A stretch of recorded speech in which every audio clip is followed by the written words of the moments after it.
So, ito na naman nga si Mila. Nag-viral na naman. Nag-viral moves na naman si Mila. Papunta kami yan sa shopping. Magsha-shopping siya.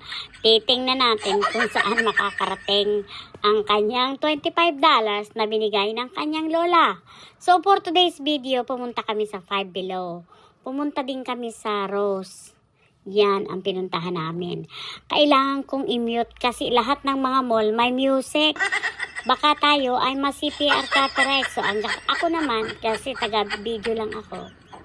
Naandyan lang ako sa likuran niya. Sige. Sabi niya, wait, I need to get this. I need to get that. Pero wala pang laman ang pushcart. Hindi ko alam kung alam niyang magkwenta o tinitingnan niya ang price. Pero lahat ng naandyan ay $5 and below.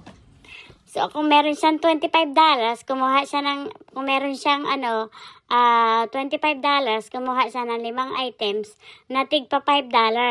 Di swak na yung kanyang pera. Bahala na si mami magbayad ng ng tax. O, diba?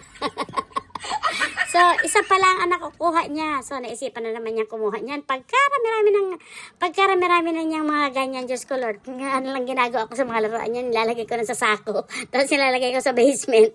Kasi, walang tigil yan. Pag may pera yan. At saka, pag tuwing weekend yan, pag napunta kami sa mall, walang tigil yan. Maaring hindi yan magbubuhat ng kahit na ano. So, iisa pa lang. Naikot na namin ang Five Below. Iisa pa lang ang laman ng kanyang, hindi, dalawa na pala. Yung yung kanyang doll na maliit, Barbie, at saka yung stop toys na maliit.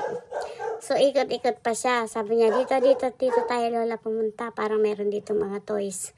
Nahanap lang naman niya ay toys. Tapos, ayan, dalawa pa lang ang laman ng pushcart. Ako naman, wala naman akong balak bilhin dyan. Gusto ko lang bumili ng ng nail. Yung fake nails na gagamitin ko sa kasal ng anak ko. Tapos, dahil nagkikrave din ako ng chocolate, sabi ko, bibili ako ng chocolate kasi ilang araw na ako nagkikrave ng chocolate. Alam mo yung pag nagda-diet ka, tapos bigla ka magkikrave ng chocolate. So, bumili ako ng peanut butter na may mani na chocolate yun. Kinain ko yung kagabi. Bahala na dahil dyan kung ilang calorie. Tinignan ko naman, yung isang pack ay 180 calorie. Ox lang. Ako naman kahapon, wala pang 1,000 calories ang nakain ko. If you're in a diet, kailangan mong makakain lang ng 1,600 calories.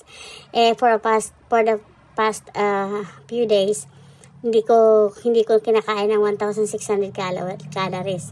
Kumakain lang ako ng nasa 1,000 calories lang or 1,200 calories. So, paikot-ikot, tinitingnan ko ang finger, butter finger, masarap din kasi yan eh. Kaso masyadong matamis lang yan.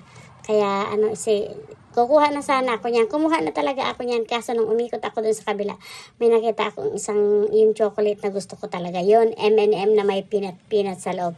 So, kumuha ako ng M&M na yan na may peanut sa loob. Tapos, sabi ko kay Mila, hanapin mo nga ako ng pangkulay sa buhok. Pagbalik naman, pabango ang dala-dala. Pabango talaga ang dala-dala. Ayan, may pasayaw-sayaw pa siya. Kasi may music na ang loob. Tapos lumabas na kami. Sabi ko, pupunta ako ng Rose. Kasi titingin ako ng shoes para nga sa susuotin ko. Doon nga sa kasal ng anak ko, yung sapatos ko. So, pagkatapos namin dyan sa Five Below, ayan na naman.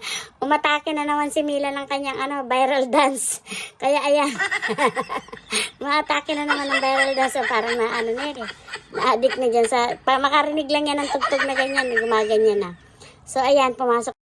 So, wala naman ako ibang binili kundi ang aking sapatos. So, yun lang guys. Thank you for watching. Hope you enjoyed this video. Bye-bye.